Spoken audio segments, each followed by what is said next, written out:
Magkano ba sinweldo mo dun sa being an incorporator of Biancham ba? Or yung Bataan Maribeles Holding Corporation?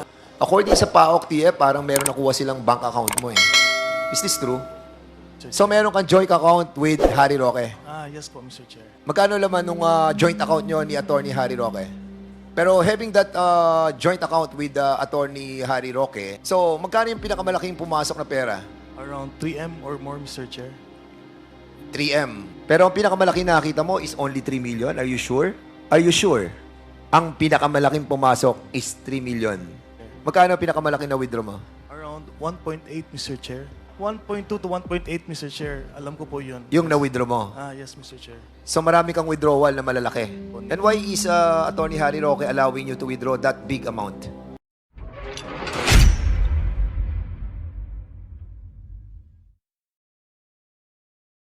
Good afternoon, AR.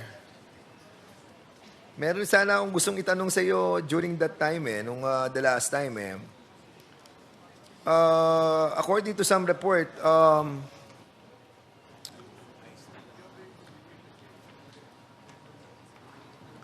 magkano ba sinweldo mo dun sa being an incorporator of Biancham ba? Or yung Bataan Maribeles Holding Corporation? To be honest po, Mr. Chair, hindi ko po alam talaga yung paano, kung may sinahod ba talaga ako or being a stakeholder of Biancham po. So the last time that you answered that kind of question, the same answer that you have given on this Quadcom? Yes po, Mr. Chair. Okay. During the raid doon sa Porac, di ba? According sa PAOK, TF, parang meron nakuha silang bank account mo eh. Is this true? Yes po, Mr. Chair. May nakuha silang bank account mo? Yes po, Mr. So anong bangko 'yon? BPI po, Mr. Chair. BPI. Yes, Mr. Ilang BPI account meron ka? I have one personal account po, Mr. Chair. One personal account? Ano to? Checking, savings, or Savings po, Mr. Chair. savings account? So, isa lang ang savings account mo? Or Yes you po. have another joint account with somebody? I have a joint account with Attorney Roque po, Mr. Chair. So, meron kang joint account with Harry Roque. Yes po, Mr. Chair. How much? Magkano laman nung joint account nyo ni Attorney Harry Roque? As of today ba yun, Mr. Chair? No, today, how much? Sa pagkakalam ko, Mr. Chair, close na po yung account na yun. Close na. Sino nag-close? Ikaw? Kayong dalawa, joint, right? Hindi po ako nag-close noon, Mr. Chair. Pero pag-check ko po online, wala na po siya. Pero having that joint account with Attorney Harry Roque, namamonitor mo yung account. Siyempre, account mo, di ba? Yes, Mr. Chair. So, magkano yung pinakamalaking pumasok na pera? Sa pagkaalala ko kasi, Mr. Chair, that account was used for election po, Mr. Chair. So, how much ang pinakamalaking pumasok na pera? Around 3M or more, Mr. Chair. 3M. Yes, Mr. Chair. One Transaction po. transaction. So, umabot ng magkano yung account na yon? Alam ko, that is the limit, Mr. Chair. Yung pinakamalaki po na deposit. Kasi pag nag-deposit... No, I mean the total, AR. Nung total na pumasok sa joint account nyo, how much? Yun ang hindi ko po masasagot, Mr. Chair. Bakit? Hindi ko po alam if magkano po lahat ang pumasok ko, Mr. Chair. Hindi mo nakikita account mo? Wala kang kopya? Wala kang online account? Hindi mo nakikita yung pasok? You're under oath. Ang klaruhin ko lang, Mr. Chair, ang tanong niyo is magkano lahat ang pumasok po doon, di ba, Mr. Chair? Yes, oo. Hindi ko po alam ano yung total amount po na pumasok doon, Mr. Chair. Pero ang pinakamalaki na nakita mo is only 3 million. Are you sure? Are you sure? Yes, Mr. Chair. Ang pinakamalaking pumasok is 3 million. Pwede ko i-check, Mr. Chair. Go ahead.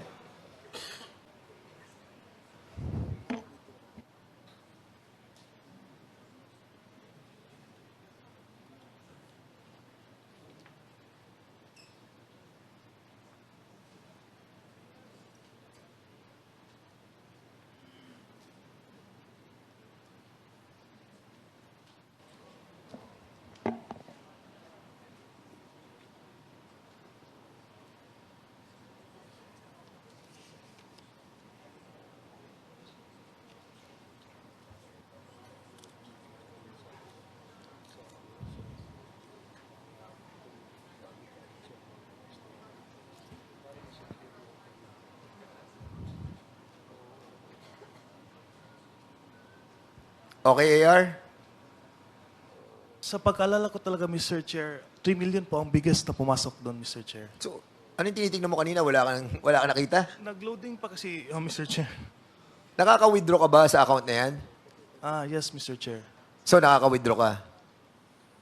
Yes, Mr. Chair. Magkano ang pinakamalaki na withdraw mo? Around 1.8, Mr. Chair. One withdrawal. Don't worry, AR. You have to be honest. You know Yes, why? around 1.2 to 1.8, Mr. Chair. Alam ko po yun. Yung na-withdraw mo. Yes, Mr. Chair. So, marami kang withdrawal na malalaki. Parang once a month yun, Mr. Chair, before. For election purposes naman yun, Mr. Chair. For payroll po ng mga tao po. And why is Attorney Harry Roque allowing you to withdraw that big amount? That is for the payroll po ng election staff po ni Attorney Roque ng election po, Mr. Chair. Election. Yes po, election staff. So, ang sinasabi mo, that amount that was withdrawn by you during election time, are you sure? During election time? Yes, Mr. Chair. Definite ka dyan, ha? Yes, Mr. Kasi pag Chair. nakita natin na hindi election time yan, you're lying, ha? Makita rin, Mr. Chair, na nag-withdraw din ako ng that amount last election po. 1.2 and 1.8. Within those range po, Mr. Chair. Okay. Sige, for that, Mr. Chairman, no further questions for the moment. Thank you, Congressman Fernandez. May Mr. direct... Yes, Congressman Akop, you're ready. May I just ask some questions from Mr. De La Serna. Please proceed. Mr. De La Serna, in 2023, ilang beses kayong lumabas ni Attorney Roque? Taruhin ko lang po, Mr. Chair. Out of the country trips po ba yun? Ano? Out of the country trips ba yun, Mr. Yes, Chair? out of the country. Ilang beses kayo lumabas ni Attorney Roque in the year 2023? 6 times po, Mr. Chair. 6. Yes. 6 times in 1 year. Tama? Yes po, Mr. Chair. Pwede po bang sabihin nyo sa committee na ito, ano ang mga dahilan o purpose ninyo kung bakit 6 times po kayong lumalabas ni Attorney Roque The in first trip- 2023? Mr. Chair, the first trip was a trip to Hong Kong po. For sa pagkalala ko, Mr. Chair, yun po yung premiere night ng isang movie po with the Marcos family po, Mr. Chair. Ang second trip po namin in this Isang movie? yung movie po with ni Senator Amy po, Mr. Chair. May premiere night po sa Hong Kong that time. Okay. Tapos the next trip was a trip to Beijing po, Mr. Chair. Kasama ko po. Anong buwan yung kuwan? April po, Mr. Chair. Sa Hong Kong? Yes. Sa Hong Kong. If I'm not mistaken, Mr. Chair, it was April 1 po. April 1. Sa Hong Kong. Pero in April of 2023, the record show, nag-travel din kayo sa China eh. Yes, to Beijing po, Mr. Chair. Yes. Tama? Yes, Mr. Chair. So, 2 beses kayong lumabas ng ating bansa, ng 2 beses kasama si Attorney Roque. Yes, Mr. Chair, that is correct. Hindi ba sinabi mo, 5 ba yung executive assistant ni Attorney Roque? That is the time in Malacanang po, Mr. Chair. Out of office po. So, nawala na po sila nung nawala na siya sa Malacanang. Tama po, Mr. Ikaw Chair. lang ang natira. Yes po. Ha? May ibang staff naman, Mr. Chair. Hindi, ikaw lang ang natira doon sa 5 EA niya. Yes, Mr. Chair. Yes, ikaw naman, oh. Iiwas ka kaagad. Di ba? Ano kayang meron ka kung bakit ikaw ang paborito ni Attorney Harry Roque?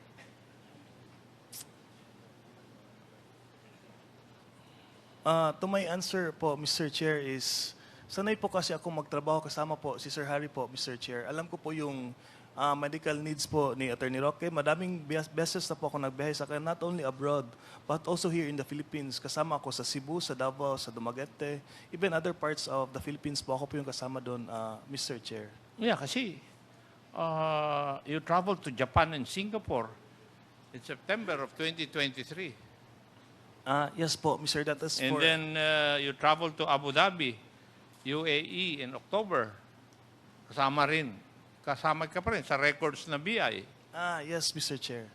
Oh, so, naalis ka na executive assistant nung nawala siya sa Malacanang.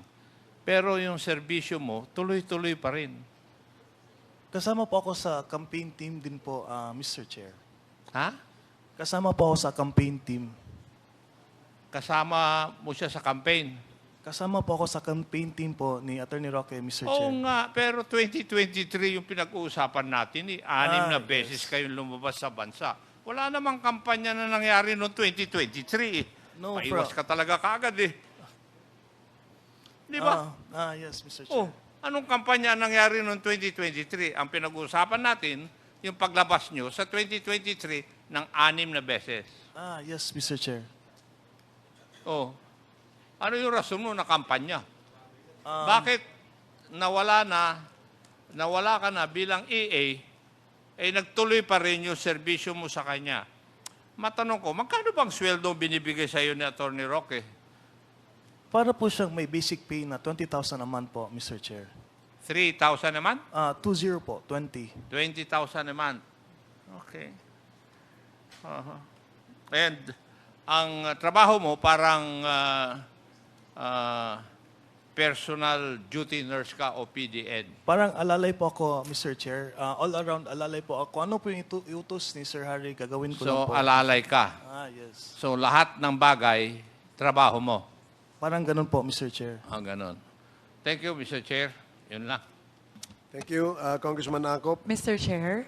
Yes, Quick- Congresswoman Sansing. Opo, quick interjection lang po, Mr. Chair.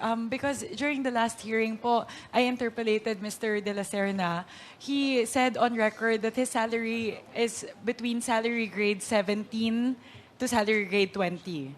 So if we look at it po, it's roughly between 37,000 to 52,000 a month, Mr. Chair. So I just wanted to clarify, Mr. Chair, the response that his salary is 20,000 pesos per month.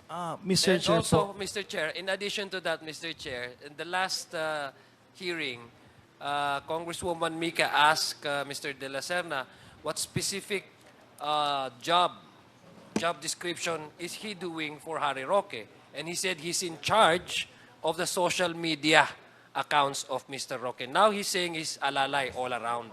So mukhang may inconsistencies doon sa mga sagot ni Mr. De La Serna kay Chairman Romy Acop.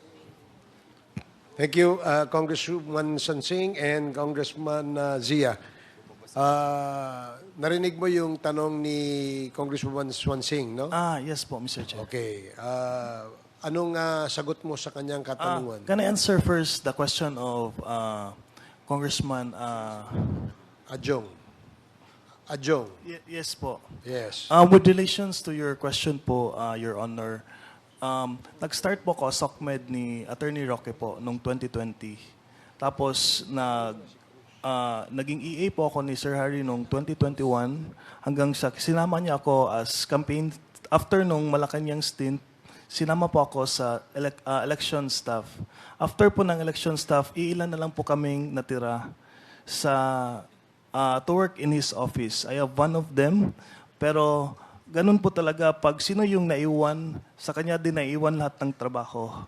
And to answer Congresswoman Swansing, the salary grade 17 to 20 was the salary grade in Malacanang, not in the private employment of Attorney Roque po. Mr. Chair, quick Please follow-up proceed. lang po.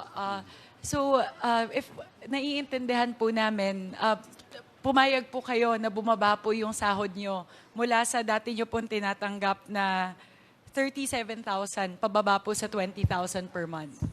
Meron kasi kaming private na conversation with Attorney Roque if parang if yung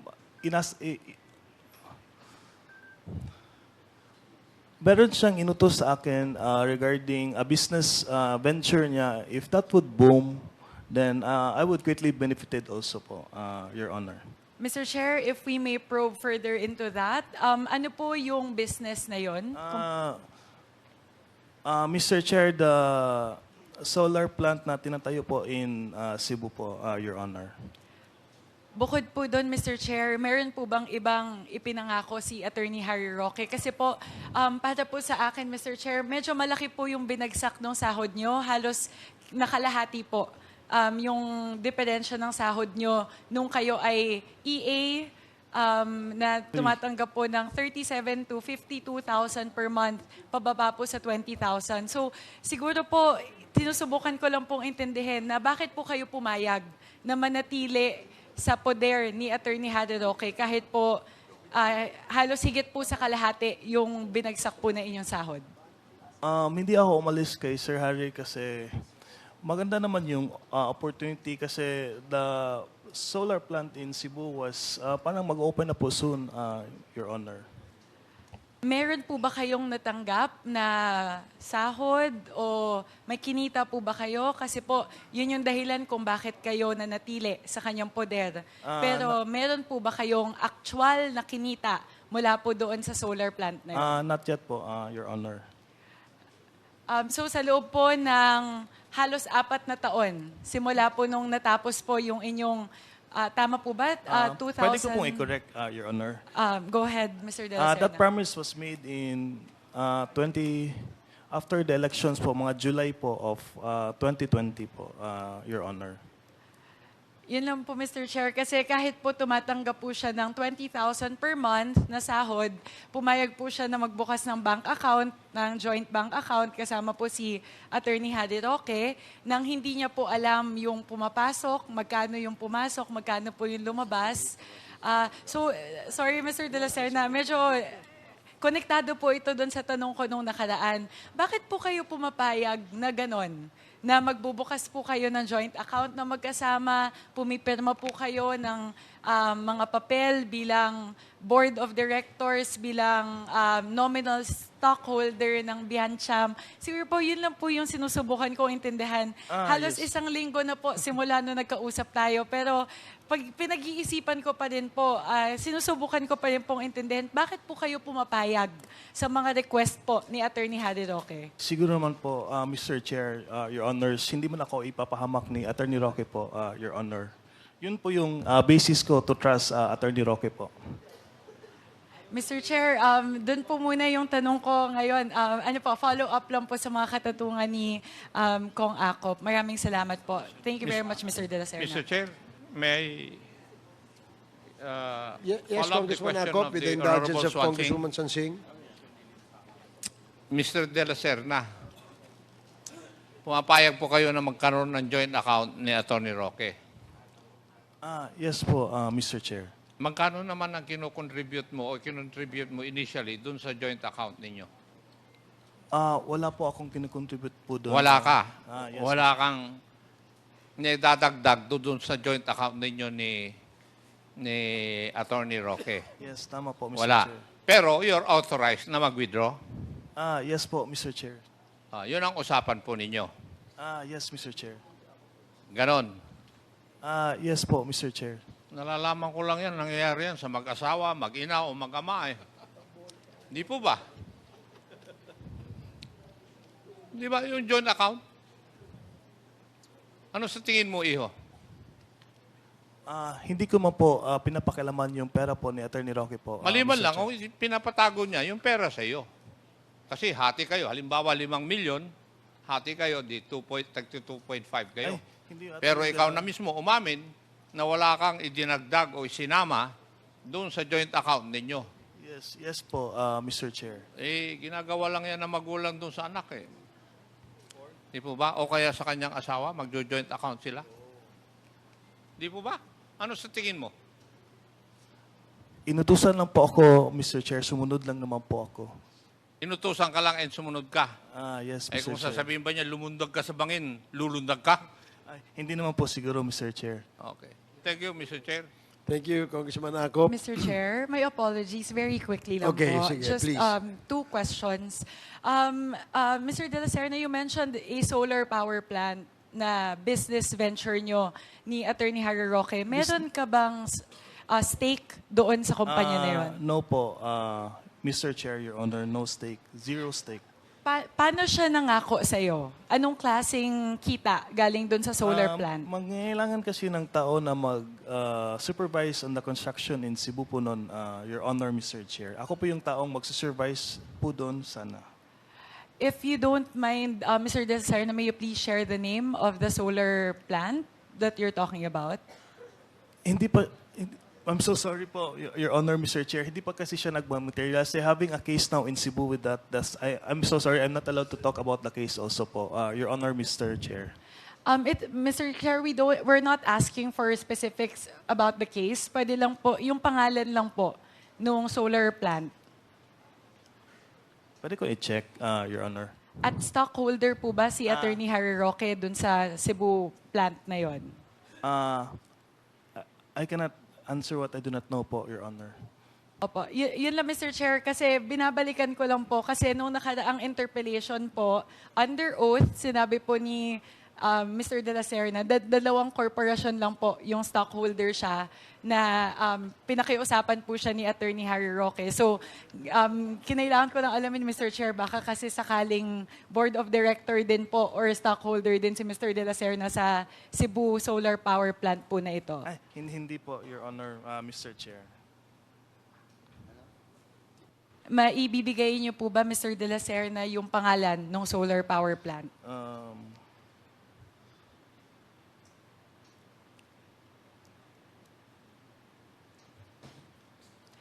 Mr. De La Serna, habang hinahanap niyo po, so ang expectation po ba ay habang nag-aviation school kayo sa Pampanga, nahanap ay ko na po. mamanage po kayo na solar power plant sa Cebu? Ganun po ba yung usapan? That was Magkalayo po yun.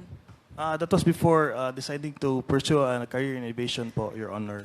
Okay. The name of the company would be Northern Cebu Renewable Energy Corporation Incorporated po. Sorry, Mr. De La Serna, can you say that slowly po?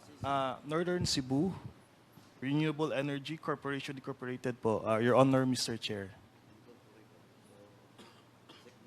Apo. Thank you very much, Mr. Chair. Thank you, Congresswoman Sonsing. Yes, I have a follow-up question. Medyo na-intriga ako dun sa ano eh. please proceed, Congresswoman Sia. Oo. Mr. De La Serna, can you confirm ano po itong joint venture ninyo ni Attorney Harry Roque pagdating sa solar energy? Wala po kaming joint venture with the company po, Your Honor, Mr. So Chair. ano yung participation mo doon, Mr. Chair? Attorney De La Serna. If magkakaroon po, ma-pursue po yung solar power plant po doon, ako po yung tatao for Attorney Roque in Cebu po, Mr. Chair, Your So Honor. stockholder ka din doon kumpanya? No, I'm not a stockholder there, Your Honor. So ano yung specific na participation mo? We'll just manage the construction of the solar panel po, Mr. Chair. Okay, To so- update po, Attorney Roque, Okay. which is he will be in Manila. Ako So in ibig sabihin, pag ikaw ang tao niya doon, at least you have a basic knowledge of how solar business is being run. Am I correct? Ang hindi ko po before, Your Honor, Mr. Chair, ako lang po yung mag-update kay Sir Harry on ano po yung nangyayari Hindi, po pero ang in sinabi Cebu. mo, Mr. Chair, kanina is you'll be the tao. Yes, tama po. okay. So ikaw yung tao doon, ibig sabihin at least you'll have a knowledge on how to run a business. yes. Diba? So do you have a knowledge on how to run a solar business? I'm still studying po, Your Honor, Mr. Chair. Hindi, but before that, kasi hindi niya gagawin na ikaw ang papalagay niya doon, Mr. Chair, kung malulugi para sa kanya na ikaw ang tatayo doon. Kasi the reason why, I think Attorney Harry Roque, matalino yun, di ba? Yes. Oo. So the reason why ikaw ang nilagay niya doon, apart from confident siya, na ikaw ay pinagkakatiwalaan niya, baka confident siya sa iyong kaalaman. Hindi ho ba? Ang pagkakaalam ko po, Your Honor, Mr. Chair, ang trabaho ko lang po doon is to update Attorney Roque po sa mga but you updates said- po in Cebu. So you said that you'll be the person in charge of the Ito yung sinabi mo, you'll be the person in yes. charge in Cebu to update, not only to update Harry Roque, but you'll be the alter ego of Attorney Roque. Mostly po ng work ko talaga po, Mr. Chair, Your Honor, is to update Attorney Roque po sa mga ventures Sinabi niya mo, po. okay, let me go back to my previous question. Tinanong kita, do you have a basic knowledge? Sabi mo, nag-aaral. So can you please update me, ano yung eksakto na aspeto ng solar energy ang investa ninyo or alam mong pwede mong i-share sa committee ito? Ang alam ko po, they will be producing floating energy po in Cebu po. Is it is it generation? Is it distribution? Or do you also involve in transmission lines? Do you Generation po. Ano? Generation po. Sa generation. So malaki yan ha, kasi ibig sabihin you'll be Yes. producing energy. So how much is that? Would you know how much is the? Yun ang hindi ko po alam, Your Honor. I'm so sorry. So wala kang alam doon sa paano mo Actually- i-update si Mr. Harry actually, Roque kung wala kang kaalam-alam? Actually po, Your Honor, Mr. Chair, hindi po siya nag-push through po as of now. What do you mean hindi na push through? Sa nabanggit ko po kanina, Your Honor, Mr. Chair, they're having a case in Cebu. They're having a problem with some stuff po doon. So what year was this? Ang alam ko po, this year? This year po. Last year po pala, Your Honors. 2023. Yes, Your Honors, Mr. Chair. For now, Mr. Chair, I'll